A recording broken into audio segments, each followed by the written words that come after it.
សួស្តីបងប្អូនអរគុណស្វាគមន៍មកកាន់វីដេអូរបស់ខ្ញុំបាទជាបន្តទៀតវីដេអូនេះចែករំលែកមេរៀនមួយទៅដល់បងប្អូនដែលថ្មីថ្មោងទាំងអស់គ្នាទាក់ទងទៅនឹង AI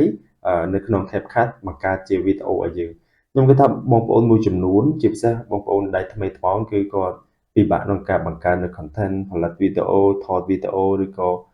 ធ្វើមាតិកាផ្សេងៗដើម្បីបង្ហោះចូលនៅក្នុង YouTube ឬក៏បង្ហោះចូលនៅក្នុង Facebook ដើម្បីយើងធ្វើការសាងនៅប្រាក់ចំណូលអញ្ចឹងអស់បារម្ភទៀតហើយវីដេអូនេះគឺជួយសម្រួលបងប្អូនអរគ្នាក្នុងការផលិតវីដេអូហើយងាយស្រួលទៀតដោយយើងប្រើប្រាស់ជាមួយនឹង AI អូខេអញ្ចឹងយើងទៅមើលទាំងអស់គ្នាតែម្ដងយើងបងប្អូនចូលមកក្នុង website CapCut ពីព្រោះ CapCut ល្បីមែនតើគឺជួយសម្រួលការងារយើងសឹងតែគ្រប់មុខទៅហើយបងប្អូនណាហ្នឹងហើយអូខេអញ្ចឹងយើងចូលមក home page បែបហ្នឹងណាតោះមកបងប្អូនកន្លែងមើលកន្លែងនេះ script to video វាមាន tool ជាច្រើនកន្លែង magic tool នេះគឺច្រើនមែនតើដើម្បីអនុញ្ញាតឲ្យបងប្អូនធ្វើការផលិតជាវីដេអូឬក៏សម្រួលការងារបងប្អូនមួយចំនួនតែក្នុងនេះគឺខ្ញុំបដោតតែមួយទេដើម្បីបង្ហាញបងប្អូនទាំងអស់គ្នាគឺ script to video យើងបងប្អូនជីកកន្លែងហ្នឹងមកបន្តមកដល់ត្រង់ចំណុចនេះគឺជាកន្លែងសម្រាប់ឲ្យបងប្អូនទៅសេ script បងប្អូនទៅសេវែងក៏បានខ្លីក៏បានអាស្រ័យទៅលើបងប្អូនទាំងអស់គ្នាទេប៉ុន្តែមុននឹងទៅសេ script គឺវាទាមទារឲ្យយើងវាយឆ្លាស់មួយសិនអូខេបែបនេះតមកគឺយើងចាប់ដើមទៅសេ script អញ្ចឹងឧទាហរណ៍ខ្ញុំសេ fitness អូខេខ្ញុំសេបន្តិចទេ fitness សម្រាប់លក្ខណៈថាវីដេអូបែបសម្រកទម្ងន់អូខេបងប្អូនទៅសេវែងក៏បានខ្លីក៏បានដែរអាស្រ័យទៅលើប្រភេទវីដេអូរបស់បងប្អូនដែលឲ្យ AI រៀបចំឲ្យយើងអូខេអញ្ចឹងបន្តមកគឺខ្ញុំចុចសញ្ញាព្រួយឡើងនេះអញ្ចឹងវាកំពុងតែ generate អញ្ចឹងបងប្អូនរងចាំបន្តិចសិនអូខេបងប្អូនអរគ្នាអញ្ចឹងវាបាន generate នៅ script ឲ្យយើងរួចរាល់អស់ហើយឃើញទេអញ្ចឹងបើសិនបើបងប្អូនពេញចិត្តគឺបងប្អូន use script នេះប៉ុន្តែបើសិនបើបងប្អូនអត់ពេញចិត្តទេបងប្អូនចុច discard ឬក៏បងប្អូនចុចមកកន្លែងនេះកន្លែង next នេះដើម្បីយើងធ្វើមើល script ទី2ឃើញទេឬក៏ script ទី3បងប្អូនមើលទៅឆ្លាញ់ script មួយនេះគឺបងប្អូនយកមួយហ្នឹងឃើញទេគឺសិតតែ script ល្អហើយជា content សម្រាប់បរទេសទៀតបងប្អូនណាអញ្ចឹងឧទាហរណ៍ខ្ញុំយកទី1ឬតែម្ដងទៅកុំឲ្យវែងឆ្ងាយច្រើនហ្នឹងហើយឬក៏ទីបានក៏បានអាស្រ័យទៅលើបងប្អូនអស់គ្នាទេ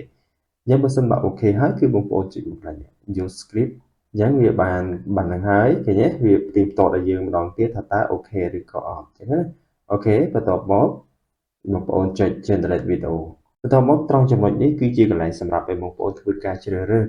ទី1គឺ smart generate នេះគឺឲ្យ AI ជាអ្នករៀបចំនៅរូបភាពឬក៏វីដេអូឲ្យយើងទៅលើវីដេអូហ្នឹងបើសិនបើយើងជ្រើសរើសទី2មានន័យថា custom generate គឺយើងអ្នក add photo ឬក៏វីដេអូដោយខ្លួនឯងប៉ុន្តែអត់ឲ្យខ្ញុំយក smart generate សិននេះគឺសម្រាប់ឲ្យ CapCut រៀបចំឲ្យខ្ញុំតែម្ដងយើងត្រង់ចំណុច aspect ratio នេះគឺសម្រាប់កំណត់នៅទំហំវីដេអូរបស់យើងថាតើវីដេអូរបស់យើងបង្កើតសម្រាប់ platform ណាមួយ YouTube ឬក៏ Picture ឬក៏4ជ្រុង 16.9 នេះគឺសម្រាប់ YouTube Full HD 9.16 នេះគឺសម្រាប់បញ្ឈរដូចជាសម្រាប់ Reel សម្រាប់ TikTok សម្រាប់ Instagram ឬក៏ 1.1 នេះគឺ4ជ្រុងរឿង Sphere សម្រាប់បង្ហោះចូលក្នុង Facebook អញ្ចឹងខ្ញុំធ្វើវីដេអូសម្រាប់ YouTube អូខេខ្ញុំយក Full HD 16.9តមកកន្លែងនេះ voice over គឺបងប្អូនសម្រាប់កំណត់នៅប្រភេទសំឡេងដែលសម្រាប់និយាយទៅលើវីដេអូរបស់យើងថាតើបងប្អូនចង់បានប្រភេទបែបណាឃើញទេវាមានជម្រើសឲ្យច្រើនមែនទេអញ្ចឹងជាទូទៅគឺខ្ញុំយក American Male នេះទៅអូខេតមកគឺបងប្អូន generate video អូខេបងប្អូនអរគុណអញ្ចឹងវាបាន generate នៅវីដេអូរបស់យើងរួចរាល់ហើយអញ្ចឹងបងប្អូនអាច play មើលតិចមកអូខេទេអូខេគឺវីដេអូបែបហ្នឹងខ្ញុំគិតថាដូចជាមិនសូវស្អាតទេយើងទៅអាចកែមួយចំនួនទៀតប៉ុន្តែបើសិនបើបងប្អូនគិតថាអូខេហើយគឺបងប្អូនអាច export តែម្ដងក៏បានដែរប៉ុន្តែបើសិនបើបងប្អូនគិតថាចង់កែដើម្បីឲ្យវីដេអូរបស់យើងកាន់តែស្រស់ស្អាតមានរសជាតិបន្ថែមអូខេបងប្អូនចុចមកកន្លែងនេះ edit video យើងបងប្អូនចុចកន្លែងហ្នឹងមកដល់ត្រង់ចំណុចនេះជាកន្លែងសម្រាប់ឲ្យបងប្អូនធ្វើការកែនៅវីដេអូរបស់យើងទាំងស្រុងតែម្ដងដើម្បីឲ្យវីដេអូរបស់យើងគឺមើលទៅគឺប្លែកហើយអាចទទួលយកបានមួយកម្រិតទៀតបងប្អូនណាតាមពិតវីដេអូរបស់គេគឺបានរៀបចំឲ្យយើងស្អាតហើយតែគាត់ថាយើងចង់បន្ថែមតិចតួចដូចជាដូររូបភាពយើងដាក់ចេញជាវីដេអូវិញយើងលេងcaption នេះឲ្យបានស្អាតអីចឹងណាហ្នឹងហើយ អូខេអញ្ចឹងជំហានដំបូងគឺខ្ញុំត្រូវការដូរជាមួយនឹង caption សិនយើងបងប្អូនចុចទៅលើ caption នេះមួយឃើញទេកន្លែងនេះដល់មកគឺបងប្អូនជ្រើសរើសកន្លែង preset នេះគេវាលើកលោតមក auto តែម្ដងអញ្ចឹងណាអញ្ចឹងបងប្អូនចង់បានបែបណាឃើញទេបងប្អូនអាចរើសបានបែបណាក៏បានដែរឃើញទេឧទាហរណ៍ខ្ញុំយកបែបនេះចុះបងប្អូនណាហ្នឹងហើយអូខេអញ្ចឹងបន្ទាប់មកគឺខ្ញុំត្រូវការដូររូបភាពខ្លះរូបភាពកន្លែងនេះយើងក្បាលដំបូងខ្ញុំត្រូវការដាក់នៅ intro បន្តិចមកយើងនឹងចូលកន្លែងយើងចុចមកកន្លែង stop video បន្តមកកន្លែងនេះខ្ញុំដាក់ថា intro news អូខេខ្ញុំសេតិចមកអូខេយើងវាមាន intro news នេះចាំមើលស្អាតមួយយ៉ាងដែរអូខេវាមានច្រើនទៀតបងប្អូនណាប៉ុន្តែគាត់ថាយើងយកមកសំរុំទៅកុំឲ្យវានេះពេកជ្រើសរើសណាមួយឧទាហរណ៍ខ្ញុំយកមួយនេះចុះសាមញ្ញ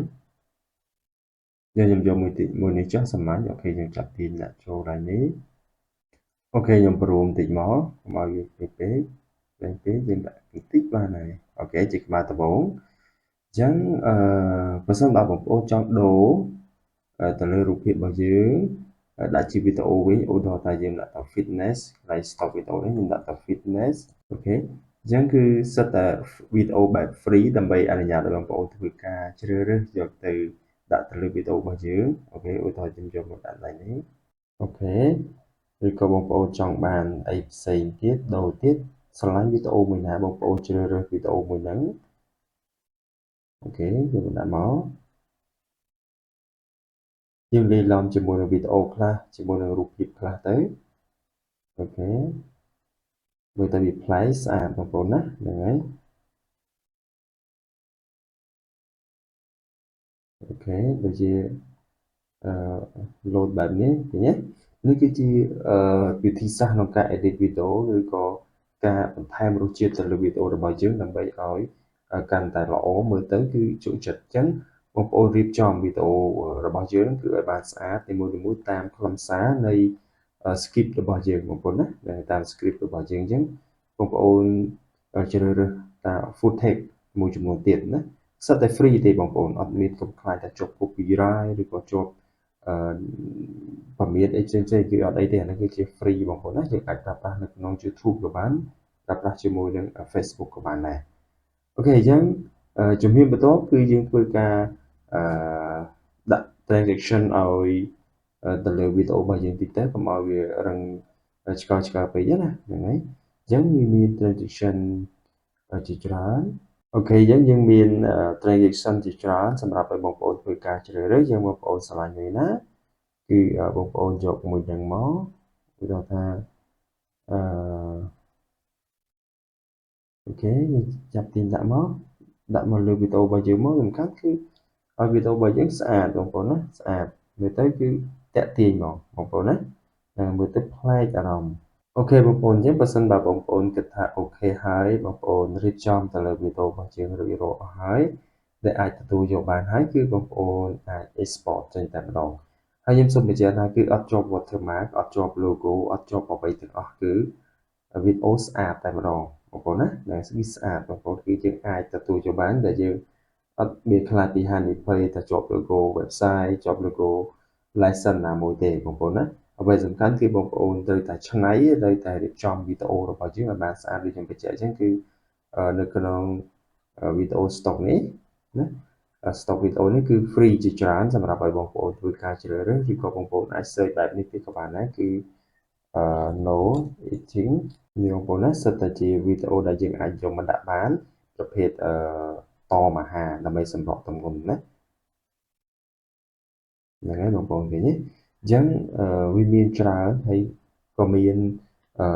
អ្វីសំខាន់គឺត្រូវតែមានគំនិតច្នៃប្រឌិតដើម្បីរៀបចំមកវីដេអូរបស់យើងគឺស្អាតបងប្អូនណាដែលអាចទទួលយកបានវីដេអូបែបនេះគឺយើងបង្ហោះរាំងទៅស្រុកគេដោយសារតែវីដេអូបែបនេះគឺនិយាយជាភាសាអង់គ្លេសអញ្ចឹងហើយវីដេអូបែប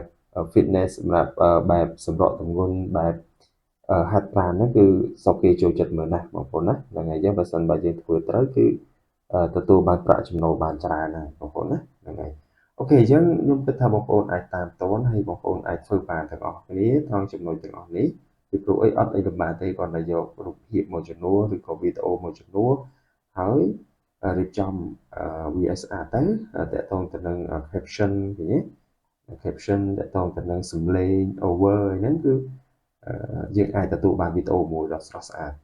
អូខេអញ្ចឹងបើសិនបើបងប្អូនចង់លេង sticker គឺបងប្អូនអាចចុចមកកន្លែង sticker នេះដើម្បីយើងលេងទៅលើវីដេអូរបស់យើងណាមានច្រើនដើម្បីឲ្យវីដេអូរបស់យើងគឺបន្ថែមរសជាតិមួយកម្រិតទៀតអាស្រ័យទៅលើបងប្អូនទាំងអស់គ្នាសម្រាប់ឲ្យវីដេអូរបស់យើងគឺមើលទៅរស់រវើកហ្នឹងហើយក៏មានគំនិតច្នៃប្រឌិតទៅឲ្យមើលទៅសមបងប្អូនណាហ្នឹងហើយអូខេអញ្ចឹងបើសិនបើបងប្អូនគិតថាអូខេហើយគឺបងប្អូនចុចឡើង export វីដេអូយើងចេញចុច export ឡើងហ្នឹងមកតមកគឺបងប្អូនចុចលេខ download នេះតមកគឺ resolution គឺខ្ញុំយក18ហើយខ្ញុំយក30 frame ហើយ quality នេះគឺយើងយក high ទៅបងប្អូនណា high quality